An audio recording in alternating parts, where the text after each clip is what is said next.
Saboreando la palabra de Dios. Un espacio donde encontrarás la reflexión del Evangelio de lunes a sábado. ¿Qué tal, mis queridos hermanos y hermanas en Cristo Jesús? ¿Cómo se encuentran el día de hoy? Hoy 24 de marzo del 2025. El Evangelio de San Lucas capítulo 4 versículos del 24 al 30 nos va a presentar un episodio donde Jesús se encuentra en Nazaret.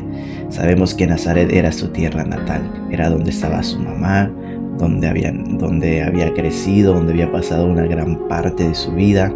Conocía a la gente, conocía a todos sus parientes. Sin embargo, sus parientes no reconocían a Jesús como el Mesías, como el Emmanuel, el Dios con nosotros. No había fe en nuestro Señor Jesucristo, este enviado de Dios. Por eso Jesús va a decir: les aseguro que ningún profeta es bien recibido en su tierra. Justamente desde esta experiencia personal de Jesús, al ver este rechazo, esta dureza de su pueblo, de sus parientes, de los de Nazaret, va a llegar a expresar que ningún profeta es bien recibido en su tierra. En general, los enviados de Dios muchas veces no son bien recibidos, no son aceptados, no son reconocidos como los enviados de Dios. Siempre ha habido un rechazo. ¿Por qué?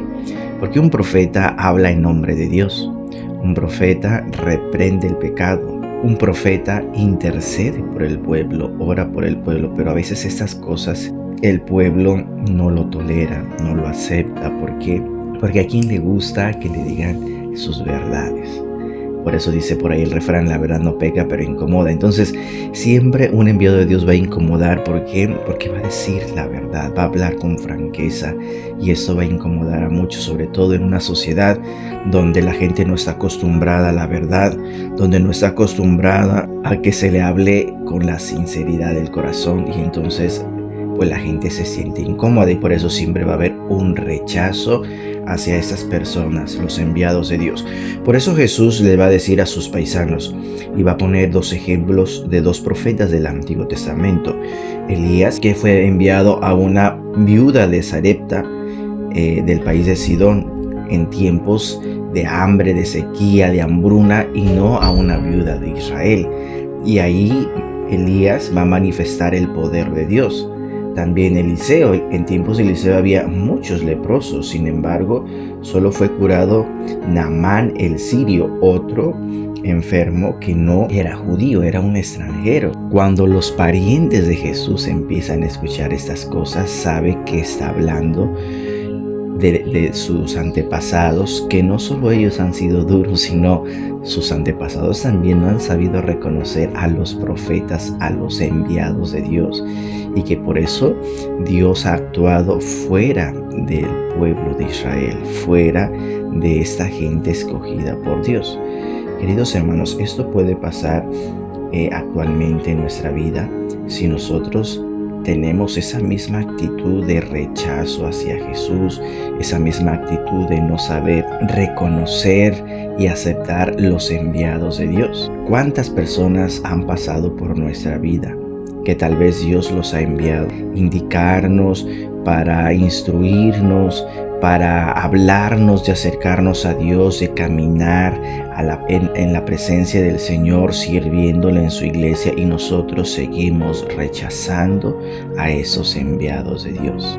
¿Cuántos hemos perdido todas estas oportunidades de todas estas personas que han pasado por nuestra vida, y seguimos duros de corazón? No queremos aceptar lo que Dios nos está hablando a través de estas personas, porque son los enviados de Dios. Recordemos que Dios puede hablarnos directamente, sí, pero Dios muchas veces lo habla a través de las personas. Nosotros pedimos una respuesta y Dios nos lo manifiesta a través de las personas. Por eso debemos de poner mucha atención.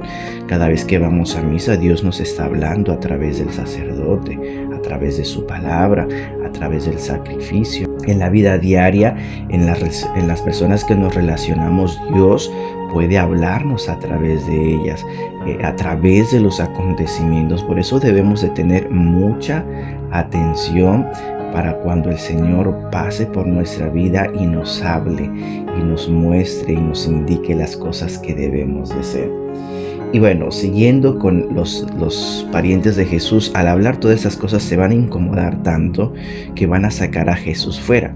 Normalmente cuando sacaban a la gente fuera era para apedrearles, para expulsarles de la comunidad. Y dice el Evangelio que querían aventarlo por un risco, pero Jesús pasó en medio de ellos y se fue. ¿Por qué?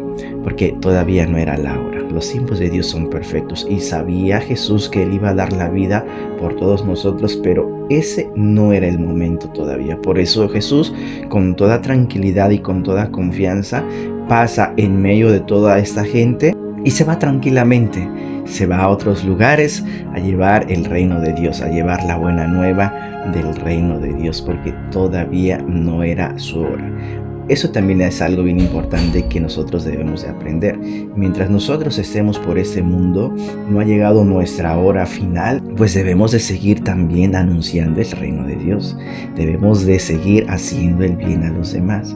Debemos de seguir amando a los demás y sobre todo sirviendo al Señor. Muchas veces he escuchado tanta gente que ya se cansó, que quiere su descanso, que ya quiere dejar el servicio del Señor. En el servicio del Señor no se descansa, no hay vacaciones.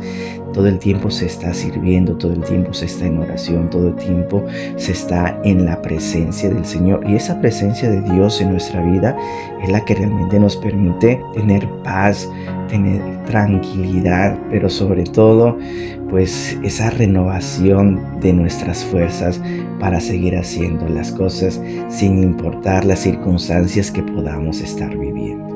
Pidámosle al Señor que nos permita siempre reconocerlo a través de nuestros hermanos, que sepamos servirle con amor y alegría todos los días hasta que llegue ese momento en el que el Señor nos lleve de este mundo. Yo los bendigo en el nombre del Padre, del Hijo y del Espíritu Santo. Se despide su hermano y amigo en Cristo Jesús, Diácono Mario. Que todos tengan un excelente día. Abracitos para todos. Te invito a que compartas esta reflexión con tus contactos y en tus redes sociales. Y si aún no te has suscrito, te invito a que lo hagas y déjanos tu like. También puedes encontrarnos en Facebook, Saboreando la Palabra de Dios.